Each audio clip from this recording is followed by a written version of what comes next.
Good morning प्यारे बच्चों, आपका हार्दिक स्वागत है आर्यन मॉडल स्कूल रिंगर्स की ऑनलाइन जिस क्लासेस में अपन पोटेंशियोमीटर पढ़ रहे थे। पोटेंशियोमीटर का कंस्ट्रक्शन, पोटेंशियोमीटर का वर्किंग ये अपन पढ़ चुके थे पिछले वाले लेक्चर के अंदर। आज हम पढ़ेंगे एप्लीकेशन ऑफ पोटेंशियोमीटर की। पोटेंशियोमीटर की क्या क्या एप्लीकेशंस हैं आपके पास। इसमें सबसे पहला आपके पास जो एप्लीकेशन है वो है comparison of EMF of two cell with help of potentiometer. क्या करेंगे हम, दो सेल लेंगे अननोन ईएमएफ के, उनका क्या करेंगे अपन ईएमएफ को कंपेयर करेंगे कि किसका ईएमएफ किसकी तुलना में जा रहा है। क्या करेंगे, दो सेल के ईएमएफ को क्या करेंगे, कंपेयर करेंगे।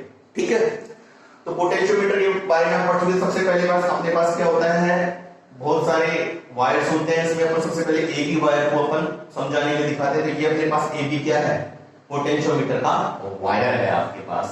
दो तरह के सर्किट थे, एक प्राइमरी सर्किट था और एक सेकेंडरी सर्किट था। तो प्राइमरी सर्किट में क्या था, अपने पास एक स्ट्रॉन्ग ईएमएफ बैटरी होती है, उसके प्लस को हम क्या करते हैं, जो पोटेंशियोमीटर है उसके ए से कनेक्ट करते हैं, माइनस को की से कनेक्ट करते हैं, किससे कनेक्ट करते हैं, आरएच से कनेक्ट करते हैं। और आरएच का दूसरा हिस्सा किससे कनेक्ट करते हैं, बी पॉइंट से कनेक्ट करते हैं पोटेंशियोमीटर को। तो ये वाला सर्किट अपने पास कौन सा कहलाता है, प्राइमरी सर्किट कहलाता है। सेकेंडरी सर्किट, जिन दो बैटरियों का ईएमएफ कंपेयर करना है हम उनको लेंगे। तो ये वाली फर्स्ट बैटरी अपन ने E1 ले ली और सेकंड वाली बैटरी E2 ले ली, ये प्लस माइनस। इन दोनों बैटरियों के ईएमएफ को आपको क्या करना है, कंपेयर करना है। ये ध्यान रखिए, जितनी भी बैटरी लेंगे उन सब के प्लस पॉइंट को हम पोटेंशियोमीटर के ए पॉइंट से कनेक्ट करेंगे। ठीक है, देखो इसका भी प्लस ए से कनेक्ट है, इसका भी प्लस ए से कनेक्ट है और इसका भी प्लस किससे कनेक्ट है, ए पॉइंट से ही कनेक्ट है आपके पास। ठीक है, यहां हम क्या करेंगे, माइनस को हम एक टू वे की लेते हैं। टू वे की कैसी होती है बेटा, इस तरीके की होती है। देखो इसमें आपके पास एक कनेक्शन यहां होता है, एक कनेक्शन यहां होता है, एक कनेक्शन यहां होता है। इसको क्या बोलते हैं, इसको एक्स वाई और जेड बोलते हैं। ठीक है, तो जब इन दोनों के बीच में टी को क्लोज कर देते हैं तो ये दोनों सर्किट आपस में क्या होते हैं, एक्शन में आ जाते हैं। मतलब जब इन दोनों के बीच में की लग जाती है तो ये दोनों आपस में क्या हो जाते हैं, कनेक्ट हो जाते हैं। मतलब जेड बीच में होता है। जब एक्स और जेड के बीच में हो गया तो ये वाला जो सर्किट आ गया किसमें आ गया, एक्शन में आ गया। जब जेड और वाई के बीच में हो तो ये वाला सर्किट भी क्या आ जाएगा, एक्शन में आ जाएगा आपके पास। तो मतलब एक टू वे की लेते हैं। टू वे की आपके पास क्या होती है, जिसमें आपके पास क्या होती है, 3 पॉइंट होते हैं। इसके माइनस को अपन ने x से कनेक्ट कर दिया और E2 के माइनस को अपन ने y से कनेक्ट कर दिया और बीच वाले पॉइंट को क्या मानते हैं, z। उससे हमने क्या कनेक्ट किया, गैल्वेनोमीटर होता हुआ एक जो की कनेक्ट करती है। बात समझ में आई। ये सिंपल की होती है। तो देखो सिंपल की में तो एक पॉइंट से यहाँ वायर कनेक्ट किया, दूसरे पॉइंट से वायर कनेक्ट किया यहाँ, और यहाँ इसको इसके बीच में अगर की लगाते हैं इन दोनों के बीच में स्विच ऑन हो जाता है। तो ये तो अपने पास क्या होती है, सिंपल की होती है। एक टू वे की होती है तो उसमें एक पॉइंट और एक्स्ट्रा रहता है। उसमें क्या करते हैं कि एक वायर और जुड़ा होता है इस तरह से। जब इन दोनों के बीच में की क्लोज करेंगे तो ये वाला स्विच काम करेगा, जब इन दोनों के बीच में की लगाएंगे तो ये वाला स्विच काम नहीं करेगा। ठीक है, बात समझ में आ गई। तो इसमें क्या किया मैंने, दोनों के माइनस को, एक के माइनस को x से, एक के माइनस को y से कनेक्ट किया। और z अपने पास क्या है, z से हमने एक गैल्वेनोमीटर होते हुए एक जो की कनेक्ट की। बात समझ में आ गई। ये सर्किट के बारे में बता दिया, कंस्ट्रक्शन पार्ट। अब सबसे पहले क्या किया हमने, इस की को क्या किया, क्लोज किया। जैसे ही इस की को क्लोज किया तो अपने पास की को क्लोज करते ही इस प्राइमरी सर्किट में क्या फ्लो होना चालू हो गया, करंट। देखो प्लस से आपके पास ये करंट फ्लो हो रहा है, प्लस से माइनस की तरफ आपके पास करंट फ्लो होना चालू हो जाता है। क्या, जब हम क्या करते हैं, की को ऑन करते हैं। की को ऑन करने के बाद हम दूसरा काम क्या करते हैं, इन दोनों x और z के बीच में क्या करते हैं, की इंसर्ट करते हैं। x और z के बीच में की इंसर्ट करेंगे तो E1 जो अपने पास बैटरी है वो किसमें आ जाएगी, एक्शन में आएगी। मैंने क्या बोला, x और z के बीच में कनेक्ट करेंगे की को इस तरह से, तो आपके पास E1 बैटरी एक्शन में आ गई। E1 बैटरी एक्शन में आ गई और E1 बैटरी एक्शन में आने के बाद हम इस जोकी को इस AB वायर पे क्या करते हैं, स्लाइड करते हैं। इस जोकी को इस AB वायर पे स्लाइड करते हैं। स्लाइड करते करते एक पॉइंट ऐसा लेते हैं जिस पॉइंट पर अपने पास इस गैल्वेनोमीटर में डिफ्लेक्शन कितना आ जाए, 0 आ जाए। सपोज करो वो जो लेंथ आती है वो L1 आती है। ठीक है, ये L1 क्या है, balancing length for E1। L1 क्या है अपने पास, balancing length for E1 battery. ठीक, मैंने क्या बोला, अपन ने x और z के बीच में की इंसर्ट करी, इसकी को ऑन करी और जिसके कारण इस प्राइमरी सर्किट में क्या हो रहा था, करंट फ्लो हो रहा था। ठीक है, ठीक है, जैसे हमने एक्स और जेड के बीच में की इंसर्ट करी और इस जोगी को इस वायर पे स्लाइड किया, तो एक पॉइंट अपने पास ऐसा आया जिस पॉइंट पे अपने पास गैलोमीटर में डिफ्लेक्शन क्या आ गया, 0 आया, वो अपने पास आया L1 लेंथ पे। कितनी लेंथ पे आया, L1 लेंथ पे। ठीक है, इस गैलोमीटर में 0 डिफ्लेक्शन का मतलब क्या है, कहीं ना कहीं आपके पास इस बैटरी का जो ईएमएफ है वो इस लेंथ के पास जो वोल्टेज उसके बराबर हो गया। देखो इस समय जो आएगा वो आपके पास क्या आएगा, इस बैटरी का ईएमएफ आएगा। क्यों आएगा, देखो इस बैटरी के कारण आपके पास, क्योंकि इसके कारण, इस वाली बैटरी के कारण कोई भी करंट फ्लो नहीं हो रहा, क्योंकि देखो E1 के कारण इस तार में कुछ करंट फ्लो होता, लेकिन इस तार के अंदर करंट कुछ फ्लो नहीं हो रहा। देखो तो अपने पास गैलोमीटर में डिफ्लेक्शन क्या आ रहा है, 0 आ रहा है। जब अपन ने पढ़ा था कि जब गैलोमीटर डिफ्लेक्शन 0 आ रहा है तो कहीं ना कहीं अपने पास E1 इस सर्किट में कहीं ना कहीं काम ही नहीं आ रहा, कहीं ना कहीं ये क्या है, ओपन सर्किट है। ओपन सर्किट में जो आता है अपने पास क्या आता है, ईएमएफ आता है। ये बात समझ में आ रही है ना, ओपन सर्किट में आएगा वो क्या आएगा अपने पास, ईएमएफ। क्योंकि ओपन सर्किट में क्यों है, क्योंकि इस सेल के कारण कहीं भी करंट फ्लो नहीं हो रहा, क्योंकि इस जब अपने पास बैलेंसिंग कंडीशन 0 आ गई तो गैलोमीटर डिफ्लेक्शन क्या आ गया, 0 आ गया। गैलोमीटर में डिफ्लेक्शन आ गया तो कहीं ना कहीं इस E1 सेल के कारण इस वायर में कुछ भी करंट फ्लो नहीं हो रहा, कहीं ना कहीं ये वायर कुछ भी काम नहीं आ रहा। तो अपने पास यहाँ जो E1 की वैल्यू आएगी, E1 की वैल्यू क्या आएगी, ईएमएफ फॉर बैटरी E1 वो किसके बराबर होगा, जो अपन ने क्या लिया था, अपन ने एक फाइव अपने पास क्या है, एक तरीके से पोटेंशियल ग्रेडियंट इनटू L1, ये तो पढ़ा था अपन ने। वोल्टेज की वैल्यू क्या आई थी, 5 इनटू L1, लेकिन यहाँ वोल्टेज नहीं होगा, यहाँ क्या होगा, ईएमएफ। क्योंकि ये सर्किट करंट फ्लो, क्योंकि इस बैटरी के कारण कहीं भी करंट फ्लो नहीं हो रहा, तो 5 की वैल्यू क्या आएगी, 5L1। अब हम क्या करेंगे, इस कनेक्शन को हटा के Z और Y के बीच में कनेक्शन जोड़ेंगे। Z और Y के बीच में कनेक्शन जोड़ने के बाद इस जोड़ी को फिर से इस वायर पे स्लाइड करेंगे। इस वायर पे स्लाइड करने के बाद सपोज करो अपने पास इस पॉइंट पे क्या आया, गैलोमीटर में डिफ्लेक्शन 0 आया, तो यहां अपने पास जो L2 आएगी वो क्या आएगी, balancing length for E2 battery. मतलब इस बैटरी की आ गई आपके पास बैलेंसिंग लेंथ आ गई, और ये भी क्या आएगा, ईएमएफ आएगा। क्यों, क्योंकि ये सर्किट आपके पास, ये जो बैटरी है इसके कारण इस वायर में कोई भी करंट फ्लो नहीं हो रहा, कोई भी करंट फ्लो नहीं हो रहा, तो ये बैटरी कहीं काम नहीं आ रही। अपने को पता है जब सर्किट बैटरी से कोई करंट ड्रॉ करते हैं तो वो क्लोज सर्किट में होती है, उस टाइम क्या आता है, टर्मिनल वोल्टेज। और जब बैटरी से अपन कोई भी करंट ड्रॉ नहीं करते, कोई भी करंट नहीं लेते, तो किसमें होती है, ओपन सर्किट में। तो यहाँ देखो, यहाँ भी इस टाइम भी इस बैटरी के कारण इस वायर में करंट फ्लो नहीं हो रहा, इस वायर में करंट फ्लो नहीं हो रहा, तो आपके पास क्या हो गया, ये अपने पास क्या आएगा, ये जो बैलेंसिंग लाइन के लिए आए वो अपने पास क्या आएगा, ईएमएफ आएगा। और इसका ईएमएफ E2 किसके बराबर होगा, 5 potential gradient into balancing line L2। ठीक है, अब क्या करेंगे अपन, इक्वेशन 1 को इक्वेशन 2 से डिवाइड कर देंगे, तो क्या आ जाएगा, E1 अपॉन में E2 equals to 5L1 upon में 5N। 5 क्या है यहाँ, पोटेंशियल ग्रेडियंट, तो 5 से 5 कट जाएगा, और E1 अपॉन E2 की वैल्यू कितनी आएगी, L1 अपॉन L2। ठीक है, ये कंपैरिजन हो गया। आपको देखो कंपेयर तो करना ही था, अगर L1 L2 की वैल्यू मालूम है, सपोज करो L1 की वैल्यू 4 है और L2 की वैल्यू 2 है, तो E1 अपॉन E2 की वैल्यू कितनी आ गई आपके पास में, 2। तो E1 की वैल्यू किसके बराबर हो गई, 2E2 के बराबर हो गई। तो इस तरह से अपने पास ईएमएफ क्या हो जाएगा, कंपेयर हो जाएगा। कंपेयर तो करना है भाई E1 का E2 की तुलना में, ईएमएफ कितना हो गया, 2 टाइम्स हो गया। ठीक है, देखो मैं आपको दोबारा समझाता हूँ। सबसे पहले क्या है, अपने पास AB पोटेंशियोमीटर वायर है, प्राइमरी सर्किट में अपन ने एक स्ट्रॉन्ग बैटरी, एक E और एक RN जोड़ा है। ठीक है, अब जो दो बैटरी जिनका ईएमएफ कंपेयर करना है उनको सेकेंडरी सर्किट में E1 और E2, इनके दोनों को माइनस को अपन 2 वे के X और Y पॉइंट से, और Z पॉइंट से हमने गैलोमीटर होते हुए क्या कनेक्ट करी, एक जो की कनेक्ट की। अब सबसे पहले हमने X और Z के बीच में कनेक्शन किया, तो ये E1 बैटरी किसमें आ गई, एक्शन में आ गई। E1 बैटरी एक्शन में आ गई, तो हमने इस जो की वायर को AB वायर पे स्लाइड किया और एक बैलेंसिंग लेंथ निकाली L1। क्या निकाली, बैलेंसिंग लेंथ L1 निकाली। बैलेंसिंग लेंथ L1 निकाली, तो कहीं ना कहीं इस बैटरी का ईएमएफ इस L1 लेंथ के आपके पास पोटेंशियल क्या हो गया, बराबर हो गया। ठीक है, अब जो अपने लेंथ के लिए आज वो ईएमएफ भी आएगा, क्योंकि इसके कारण इस वायर में करंट क्या हो रहा है, फ्लो नहीं हो रहा, क्योंकि गैलोमीटर में 0 डिफ्लेक्शन आ रहा है तो करंट फ्लो नहीं हो रहा, और करंट फ्लो नहीं हो रहा तो ये कहीं ना कहीं क्या हो गया, ओपन सर्किट में हो गया। तो अपने पास E1 की वैल्यू क्या आएगी, 5 इनटू L1। ये अब दोनों ध्यान रखना है, E1 की वैल्यू आएगी 5 इनटू L1। 5 क्या है अपने पास में, पोटेंशियल ग्रेडियंट, L1 क्या है, लेंथ है। इसी तरह अब हमने क्या किया, Z और Y के बीच में कनेक्ट किया और जोकी को स्लाइड किया, तो फिर अपने पास एक बैलेंसिंग लेंथ आई L2। ये बैलेंसिंग लेंथ किसके लिए हो गई, बैटरी E2 के लिए हो गई। तो ये भी अपने पास क्या आएगा, ईएमएफ आएगा। तो E2 इसको क्या हो गया 5L2। ये तो अपन जानते हैं, अपन पढ़ चुके हैं कि जो पोटेंशियल होता है वो किसके बराबर होता है, potential gradient into balancing length के। तो E2 बराबर 5L2। अब हमने क्या किया, इक्वेशन 1 और 2 को डिवाइड कर दिया, तो E1 अपॉन E2 किसके बराबर आ गया 5L1 अपॉन में 5L2, 5 से 5 कट गया, E1 अपॉन E2 की वैल्यू किसके बराबर आई L1 अपॉन L2 के बराबर आ गई। आसान था, कोई दिक्कत नहीं है। बस ये सर्किट जोड़ना है। एक बार बैलेंसिंग लेंथ E1 के लिए निकाल लिए, एक बार बैलेंसिंग लेंथ E2 के निकाल लिए। उन दोनों बैलेंसिंग लेंथ का रेशियो आपके पास किसके बराबर होगा E1 into E2 के, क्योंकि 5 का आपस में क्या हो रहा है कट ही जा रहा है, तो पोटेंशियल ग्रेडिएंट कोई जरूरत ही नहीं है आपके पास में। ठीक है, इससे संबंधित एक न्यूमेरिकल है तो आपको और अच्छे समझ में आ जाएगा।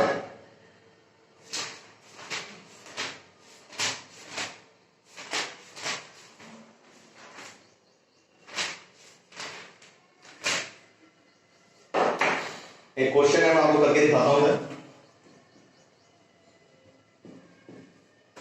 ठीक है, in the experiment of potentiometer for 1.25 volt EMF, 1.25 volt EMF balance length is obtain at 4.25 metre.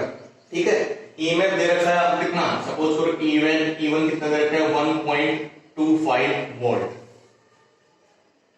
Balance length is obtain at 4.25 metre, और इसकी बैलेंसिंग लेंथ कितनी है 4.25 metre. For another cell it is obtained at 6.80 metre. एक दूसरा cell है जिसका EMF अपने को दे नहीं रखा है और आपको उसकी बैलेंसिंग लेंथ दे रखी है कितनी 6.80 मीटर। ठीक है, find out the EMF of another cell. तो इस वाली सेल का आपको EMF याद करना है। देखो क्वेश्चन क्या दे रखा है, इन एक्सपेरिमेंट ऑफ पोटेंशियोमीटर आपके पास एक सेल का EMF दे रखा है 1.25 वोल्ट और बैलेंसिंग लेंथ दे रखी है उसके लिए 4.2 मीटर। दूसरे सेल का EMF आपको दे नहीं रखा और उसके लिए बैलेंसिंग लेंथ दे रखी है 6.80 मीटर। तो आपको दूसरे सेल का EMF निकालना है। तो अभी आपने EMF का फॉर्मूला पढ़ा था, कंपेयर करने के बाद E1 upon E2 equals to L1 upon में L2। ठीक है, E1 की वैल्यू कितनी है रख दो आप 1.25 और E2 की वैल्यू कितनी है निकालनी है। L1 की वैल्यू कितनी दे रखी है आपको 4.25 और L2 की वैल्यू कितनी दे रखी है 6.80। E2 की वैल्यू निकाल के अपन अपोजिट उल्टा करते हैं। E2 1.25 इक्वल्स टू 6.80 और 4.25। ठीक, E2 की वैल्यू निकालेंगे तो क्या हो जाएगा 6.80 और 4.25 इंटू 1.25। इस पॉइंट से ये पॉइंट कट जाएगा तो कितना आ जाएगा 680 425। ठीक है, 1.25 का पॉइंट हटाएंगे तो इधर भी क्या आएगा तो आ जाएगा। ठीक, इसको सोल्व करेंगे आपके पास, तो इसको सोल्व करने के बाद आपके पास क्या आएगा, सोल्व कर लो इसको, तो ये 0 से ये 0 कट जाएगा। इसको आप सोल्व करो 5 8 40 40 के 2 2 5 25 और 25 5 125। ठीक, फिर 5 से सोल्व किया 17 5 85 है ना, और ये फिर 5 तो ये 17। ठीक है, तो ये कितने हो गए 5 दूनी 10 और 17 चौक होते हैं कितने आपके पास 68 और इसको 2 से करेंगे 2 तो अपने पास कितना आ जाएगा 2 वोल्ट आ जाएगा इसका E2 का मान। तो ये अपने पास E2 का मान आ गया। ठीक है, सोल्व हो गया। E1 की वैल्यू दे रखी थी, L1 की दे रखी थी, E2 की याद करनी थी और L2 की आपको दे रखी थी। तो E1 upon E2 equals to L1 upon L2 सबकी वैल्यू रख दी और सोल्व कर दिया। E2 का मान कितना आ गया 2 वोल्ट आ गया आपके पास। ठीक है, कुछ नहीं था, आसान था EMF कंपेयर करना। क्या करेंगे, पहली वाली बैटरी के लिए बैलेंसिंग लेंथ निकाल लेंगे E1 का मान कितना हुआ 5 into L1। वो बैलेंसिंग लेंथ जो आएगी अपने पास किसके बराबर आएगी EMF के बराबर आएगी, क्योंकि अपने पास इस समय जो E1 बैटरी है वो कहीं भी करंट फ्लो नहीं कर रही, क्योंकि शुरू में जो करंट फ्लो हो रहा है वो किसी कारण हो रहा है, केवल EP बैटरी कारण हो रहा है। इसके कारण तो बैलेंसिंग लेंथ अपने पास कितनी आ गई 0 आ गई, तो गैलोमीटर करंट शून्य हो गया था। शून्य का मतलब क्या हो गया था, इसके कारण कहीं भी करंट फ्लो नहीं हो रहा। तो ये अपने पास क्या आएगी EMF आएगा। इसका EMF 5L1 आ गया, इसका 5L2 आ गया। तो एक बार X और Z के बीच जोड़ेंगे, अगली बार X और Z हटा के किसके बीच जोड़ेंगे Z और Y में, तो ये वाली बैटरी X में आएगी। तो किस कारण जाएगा 5L2। रेशियो निकालेंगे E1 अपॉन E2 को क्या आ जाएगा L1 अपॉन L2 आ जाएगा। धन्यवाद।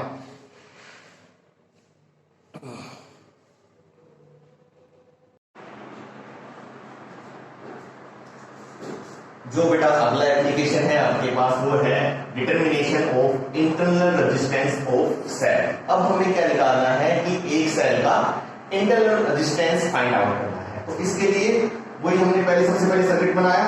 तो ये आपके पास पोटेंशियोमीटर वायर AB है ना। ये अपने पास क्या है, एक बैटरी है। ये अपने पास ऊपर वाला जो सर्किट है वो कौन सा है, प्राइमरी सर्किट। तो प्राइमरी सर्किट में हमने क्या किया, इस बैटरी के प्लस पॉइंट को हमने क्या किया, A से कनेक्ट किया, और बाकी जो K1 और RH है वो अपने पास इस AB इसमें जुड़ गए, सीरीज में जुड़ गए। तो ये वाला सर्किट अपने पास कौन सा हो गया, प्राइमरी सर्किट। सेकेंडरी सर्किट में हमने एक battery connect E1 battery connect की, जिसका हमें क्या याद करना है, इंटरनल रेजिस्टेंस याद करना है। इसके अक्रॉस हमने एक रेजिस्टेंस बॉक्स और एक K2 कनेक्ट किया, और E1 के माइनस से हमने एक गैल्वेनोमीटर कनेक्ट करते हुए क्या कनेक्ट की, एक जॉकी कनेक्ट की। दोबारा बताता हूं, सबसे पहले प्राइमरी सर्किट होता है। तो प्राइमरी सर्किट में आपको पता है हम एक स्ट्रॉन्ग बैटरी लेते हैं, उसके प्लस को हम एक पॉइंट से कनेक्ट करते हैं, फिर माइनस को P से कनेक्ट करते हुए P का दूसरा पॉइंट हम RS से कनेक्ट करते हैं, और RS का अंतिम पॉइंट हम कहां कनेक्ट कर देते हैं, D से कनेक्ट कर देते हैं। तो ये अपने पास क्या बन गया, प्राइमरी सर्किट बन गया। सेकेंडरी सर्किट का क्या है, हमने जिस बैटरी का इंटरनल रेजिस्टेंस याद करना है उसको कनेक्ट किया, उसके प्लस पॉइंट को A पॉइंट से, माइनस पॉइंट को गैल्वेनोमीटर से होते हुए जॉकी से कनेक्ट किया, और इस बैटरी के अक्रॉस हमने क्या जोड़ा, एक रेजिस्टेंस बॉक्स और एक की K2 कनेक्ट करी। तो सबसे पहले क्या करेंगे सबसे पहले हम क्या करेंगे, K1 को क्लोज करेंगे, K1 को तो क्लोज करेंगे P को, और K2 क्या छोड़ेंगे अपने पास, ओपन छोड़ेंगे। मैंने क्या बोला, सबसे पहले हम क्या करेंगे, K1 को तो क्लोज करेंगे और K2 क्या करेंगे, इसको अपन ओपन छोड़ेंगे। अब आप देखें K1 को जैसे क्लोज करेंगे तो इस पोटेंशियोमीटर में वायर में इस प्राइमरी बैटरी का अपने पास क्या होगा, करंट फ्लो होगा। क्या होगा, इस पोटेंशियोमीटर वायर में इस प्राइमरी बैटरी के कारण करंट फ्लो होगा, इस सेकेंडरी बैटरी के कारण कोई भी करंट फ्लो नहीं होगा, क्योंकि क्या ये अपने पास अभी एक्शन में कौन सी अपने पास में प्राइमरी बैटरी है। तो ठीक है, इस समय जो पोटेंशियोमीटर जो मेजर करेगा वो क्या मेजर करेगा, EMF मेजर करेगा, क्योंकि इस बैटरी का कहीं भी यूज नहीं है आपके पास। अब हम क्या करेंगे, जैसे हमने K2 को ऑफ कर दिया तो ये वाला नीचे वाला सर्किट तो अपने पास क्या है, कंप्लीट ही नहीं होगी। यहाँ से करंट पहुंचा, लेकिन यहाँ K2 ओपन है, तो ये ओपन सर्किट नहीं, क्लोज सर्किट नहीं बन पाएगा, इस वाले में तो करंट फ्लो होगा ही नहीं। ठीक है, अब जैसे हमने गैल्वेनोमीटर से ये क्या रखी, जो भी कनेक्ट कर दी, जो भी कनेक्ट करके AB वायर पर स्लाइड किया, और स्लाइड करते करते एक ऐसी कंडीशन ली जिसमें गैल्वेनोमीटर में डिफ्लेक्शन क्या हो जाए, जीरो हो जाए। गैल्वेनोमीटर में डिफ्लेक्शन जीरो हो गया, इसका मतलब इस बैटरी का EMF, इस जो आपके पास लेंथ आएगी, बैलेंसिंग लेंथ सपोज करो वो क्या है, L1 आएगी, इस बैलेंसिंग लेंथ के EMF के बराबर हो गया, इसका बैटरी का EMF हो जाएगा। अब ये बैटरी का EMF आएगा क्यों, क्योंकि E1 बैटरी कहीं भी करंट फ्लो नहीं कर रही, क्योंकि गैल्वेनोमीटर में डिफ्लेक्शन जीरो है, तो इसमें भी करंट फ्लो नहीं हो रहा। ठीक है, तो E1 बैटरी के कारण अब जो अपन जो बैलेंसिंग लेंथ मेजर करेंगे उसके लिए पोटेंशियोमीटर अपने पास क्या करेगा, EMF मेजर करेगा। ठीक है, तो अपने पास इस समय क्या आएगी, EMF, और EMF की वैल्यू क्या आएगी, अपने पास वही क्या, potential gradient into balancing length. Potential gradient अपन ने क्या ले लिया 5, और बैलेंसिंग लेंथ अपने पास क्या आ गई, L1 आ गई। इस बात को समझे एक बार दोबारा से। मैंने क्या बोला, शुरू में हमने K1 को क्लोज किया, तो K1 क्लोज किया तो अपने पास इस प्राइमरी बैटरी करंट इस AB वायर में क्या हुआ, करंट फ्लो हुआ, करंट फ्लो होने कारण क्या हुआ, इसमें एक पोटेंशियल प्रोड्यूस हुआ आपके पास में। ठीक है, फिर मैंने क्या किया, K2 आपके पास ओपन है, तो इस K2 ओपन है, तो इस नीचे वाले सर्किट में तो कोई भी करंट फ्लो नहीं हो रहा, तो ये E2 बैटरी यहाँ, E1 बैटरी यहाँ भी काम नहीं आ रही। अब ये हमने क्या किया, इस जोकी को इस वायर पे स्लाइड किया, और ऐसी कंडीशन ली जहां गैल्वेनोमीटर में डिफ्लेक्शन जीरो हो गया। गैल्वेनोमीटर में डिफ्लेक्शन जीरो हो गया, तो इस E1 के कारण इस वाले वायर में भी कोई भी करंट फ्लो नहीं हो रहा, तो कहीं ना कहीं इस E1 से कोई भी करंट ड्रॉ नहीं किया जा रहा। E1 अपने पास कहीं भी करंट देने के काम नहीं आ रही, तो कहीं ना कहीं E1 किसमें आपके पास में, ओपन सर्किट में है, और ओपन सर्किट में जो अपने पास मेजर होता है वो क्या होता है, EMF मेजर होता है। तो जो EMF मेजर होगा, यहाँ जो बैलेंसिंग लेंथ आएगी वो किसके लिए आएगी, आपके पास में EMF के लिए आएगी। तो E1 की वैल्यू क्या आएगी, potential gradient into balancing length L1 आ गई। ठीक है, सेकंड कंडीशन में हमने क्या किया, अब हमने क्या किया, K1 को तो क्लोज है ही, अब हमने क्या किया, K2 भी क्लोज कर दिया। क्या कर दिया, K2 को भी क्लोज कर दिया। अब जैसे हमने K2 को क्लोज कर दिया, तो कहीं ना कहीं इस वाली बैटरी के कारण, और हमने इस रेजिस्टेंस बॉक्स में से कोई भी रेजिस्टेंस निकाल ली, सपोज करो 1 ओम का, 2 ओम का या 3 ओम का, कुछ रेजिस्टेंस निकाल सकते हैं, कोई भी रेजिस्टेंस से निकाल लिया रेजिस्टेंस बॉक्स में से, तो इस वाली बैटरी करंट इस रेजिस्टेंस बॉक्स में कुछ ना कुछ आपके पास क्या होगा, करंट फ्लो होगा, मतलब इस वाले लूप में कुछ ना कुछ करंट फ्लो होगा, यहां से निकलेगा, और इस वाले लूप में कुछ करंट फ्लो होगा। ठीक है, इस वाले लूप में तो करंट फ्लो होगा, और जैसे ही हम इस गैल्वेनोमीटर को इस गैल्वेनोमीटर से होते हुए ज्योति को इस एबी वायर पे स्लाइड करेंगे तो अपने पास वो बैलेंसिंग लेंथ क्या आ जाएगी, L2 बैलेंसिंग लेंथ आ जाएगी, तो गैल्वेनोमीटर में डिफ्लेक्शन क्या आ जाएगा, 0 आ जाएगा। तो इस E1 के कारण इस वायर में तो कोई भी करंट फ्लो नहीं हो रहा, लेकिन इस E1 के कारण इस रेजिस्टेंस के अप्रोच क्या हो रहा है, कुछ ना कुछ करंट फ्लो हो रहा है, हो रहा है, हो रहा है। अब ये बैटरी कहीं ना कहीं कुछ ना कुछ काम आ रही है और कुछ ना कुछ इससे करंट ड्रॉ हो रहा है, क्योंकि कहीं ना कहीं पोटेंशियल ड्रॉप इससे अप्रोच होगा, रेजिस्टेंस के अप्रोच होगा, तो कहीं ना कहीं इससे कुछ ना कुछ करंट ड्रॉ हो रहा है। तो अब जो बैलेंसिंग लेंथ आएगी वो अपने पास क्या आएगी, टीपीडी आएगी, टर्मिनल पोटेंशियल डिफरेंस, क्योंकि हमने पढ़ा था बैटरी वाले चैप्टर के अंदर, इससे पहले वाले चैप्टर के अंदर, अगर आपके पास बैटरी क्लोज सर्किट में है तो आपके पास क्या आती है, टीपीडी, और ओपन सर्किट में है तो आपके पास क्या आता है, ईएमएफ। अब देखो ये बैटरी कहीं ना कहीं इस रेजिस्टेंस बॉक्स पे करंट फ्लो कर रही है, इस रेजिस्टेंस के थ्रू कुछ ना कुछ क्या हो रहा है, करंट फ्लो हो रहा है, ठीक है, करंट फ्लो हो रहा है, तो कहीं ना कहीं आपके पास अब क्या आएगा, टीपीडी आएगा, कहीं ना कहीं क्या बन गया,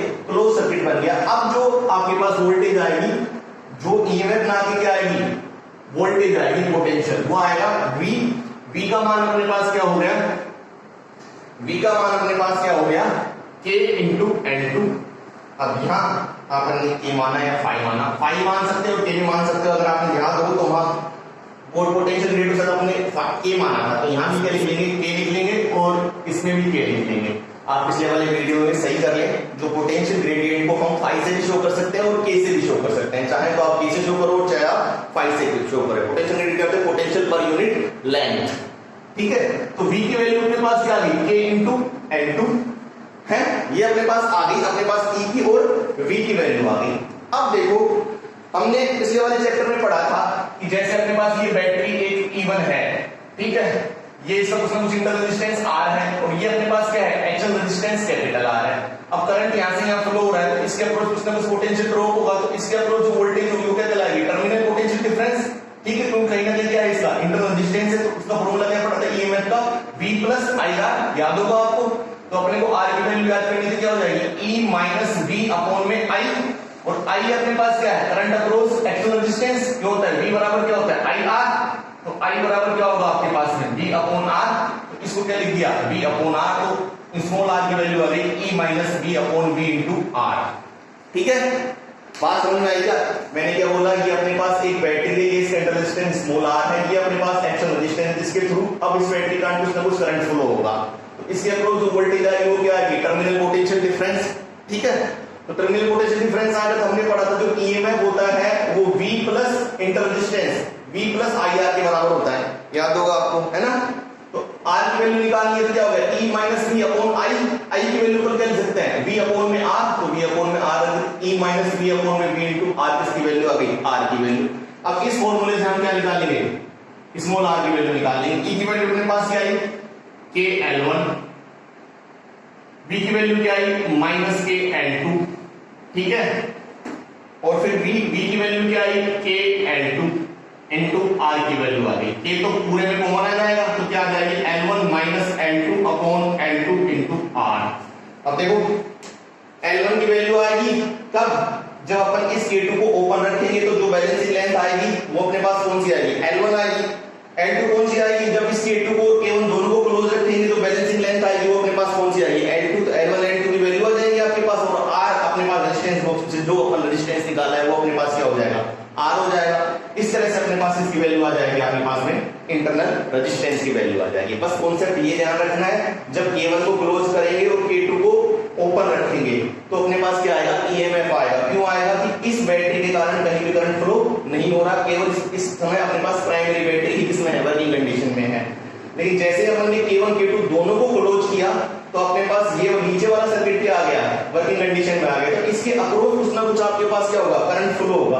करंट फ्लो होगा तो ये बैटरी कहीं ना कहीं काम आ रही है, तो इस समय जो बैलेंसिंग लेंथ आएगी वो किसके बराबर आएगी आपके पास में, टर्मिनल पोटेंशियल डिफरेंस की, और पहली वाली कंडीशन किसके बराबर आ रही थी, ईएमएफ के, ठीक है।